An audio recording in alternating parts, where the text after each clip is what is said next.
চাইলেও নিবে না রে, ও জ্বালা জোড়াই না রে। এ বন্ধুরি আমার মুরব্বি বাবা, আমার মহিলা মা যারা শুনছেন গো, গভীর মনোযোগ দিবেন। এবার নবীর সাহাবী যার নাম হলেন হযরতে তালহা।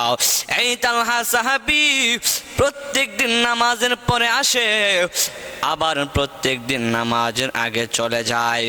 নবীর কিছু কিছু সাহাবায়ে কেরামরা লক্ষ্য করলেন, এই তালহা সাহাবী দিয়ে প্রত্যেক দিন নামাজের পরে আসে, আবার কেন প্রত্যেক দিন নামাজের আগে চলে যায়।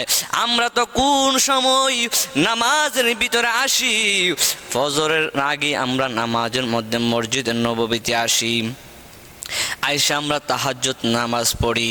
এরপরে ফজরের সময় হয়, আমরা ফজরের নামাজ আদায় করি। ফজরের নামাজ আদায় কইরা এরপরে আমরা নবীর সাথে বৈশা বৈশা নবী আমাদেরকে দ্বীনি আলোচনা করে, নবী আমাদেরকে নসিহতমূলক কথা বলে, নবী আমাদেরকে ওয়াজ কইরা কইরা শোনায়। কিন্তু এই তালহা সাহাবী তো দেখলাম না একদিনও তিনি এমনভাবে থাকতেন। এর ব্যর্থ আমরা বুঝলাম না গো। এবার দৌড়ে কয়েকজন সাহাবী নবীর কাছে গেল, যায়া ডাক দিয়া কয়, নবী গো, ও মায়ার নবীজি, আপনার এক প্রিয় সাহাবী যার নাম হলেন হযরতে তালহা, এই তালহা সাহাবী প্রত্যেক দিন নামাজের পরে আসে, আবার প্রত্যেক দিন নামাজের আগে চইলা যায়। এর বেদটা তো আমরা বুঝলাম না। ইয়া রাসূলুল্লাহ, নবী গো, ও মায়ার নবীজি, আমরা তো তাহাজ্জুদের সময় আসি, তাহাজ্জুদের সময় আসার পরে এরপরে আমরা ফজরের নামাজ পড়ি। ফজরের নামাজ পড়িরা এরপরে আপনার নসিহতমূলক কথা শুনি, এরপরে আপনি আমাদেরকে বিদায় দেন। কিন্তু এ সাহাবী তো প্রত্যেক দিন নামাজের পরে আইসা আবার সবার আগে নামাজ থেকে চলে যায়। আপনার কোনো বয়ানও শুনে না, আপনার কোনো নসিহতমূলক কথাও শুনে না। ইয়া রাসূলুল্লাহ নবী, এই জন্য আমরা আপনার কাছে বললাম আপনি ওই সাহাবীর কারিকুলাম গুনাহ দেখবেন। এবার নবী ডাক দিয়ে কই, সাহাবায়ে কেরামরা, এই তালহা সাহাবী যদি পরের দিন মসজিদের নববীতে আসে তাহলে তাকে বলবা আমি নবীর সঙ্গে দেখা করে যাওয়ার জন্য।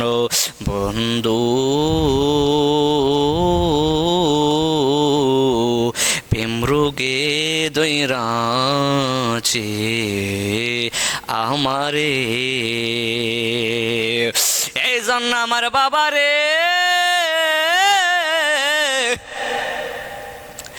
কি নবীর প্রেম।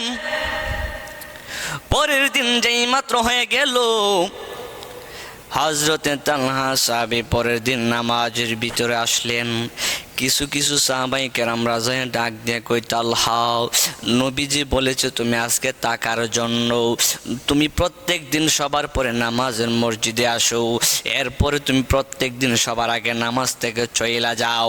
এই জন্য নবী বলেছে আজকে তুমি টাকার জন্য, আজকে তুমি নবীর সঙ্গে দেখা করে যাওয়ার জন্য, তো আজকে তুমি নবীর সঙ্গে দেখা করে যাইবা।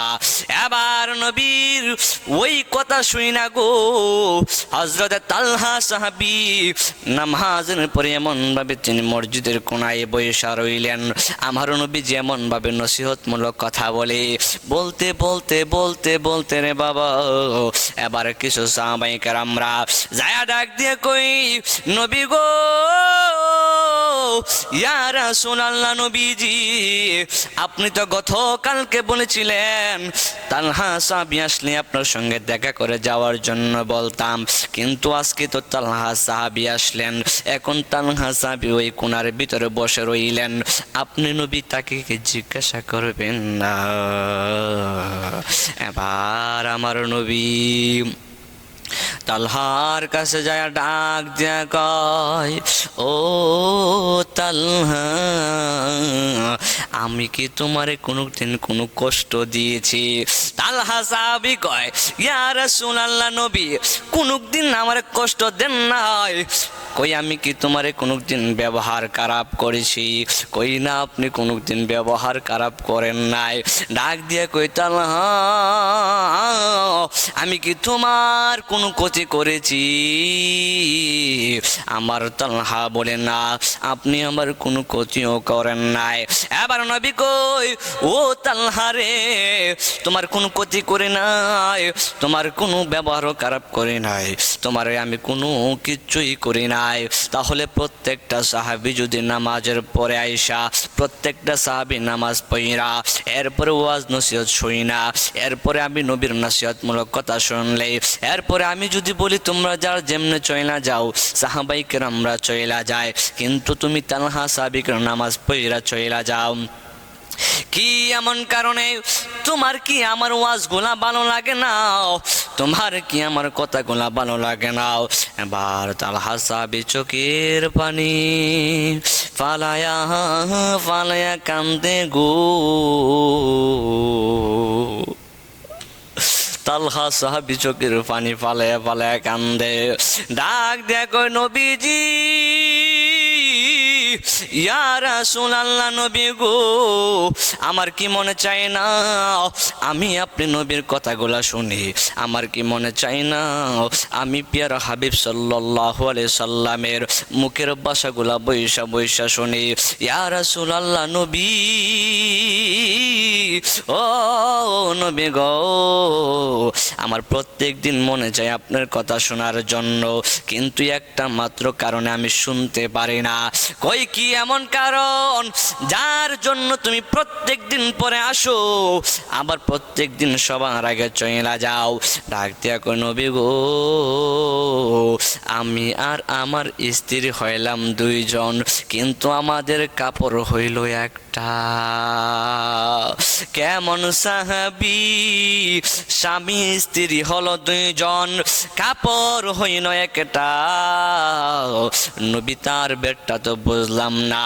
এবার কয় সাহাবী কয়, ইয়া রাসূলুল্লাহ নবীজি, আমি এবং আমার স্ত্রী হইলাম দুইজন, আর কাপড় হইল একটা। কই কাপড়ে কেন তোমাদের একটা? ওই আমাদের সাধ্য নাই কাপড় কেনার মতন। আমি যখন প্রত্যেক দিন নামাজের পরে আসি, নামাজের পরে এসে নামাজ পড়ে আমি ধৌড়াই আবার চইলা যাই বাড়িতে।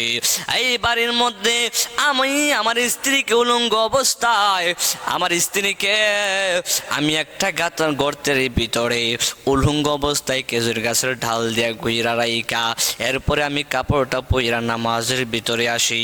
আমি নামাজ আদায় কইরা এরপরে আমি দৌড়াই মসজিদ থেকে চইলা যাই। চইলা যাওয়ার পরে আমি গর্তের ভিতরে উলঙ্গ অবস্থায় থাকি। এরপরে আমি আমার স্ত্রীকে কাপড়টা দেয়, এরপরে আমার স্ত্রী কাপড়টা পইরা নামাজ আদায় করে। ইয়া রাসূলুল্লাহ নবী, কেন প্রত্যেক দিন পরে আসি জানেননি? কারণ হইল প্রত্যেক দিন আগে চইলা যায়, কারণ হলো ফজরের ওয়াক্ত থাকতে থাকতে যেন আমার স্ত্রী ফজরের নামাজটা আদায় করতে পারি।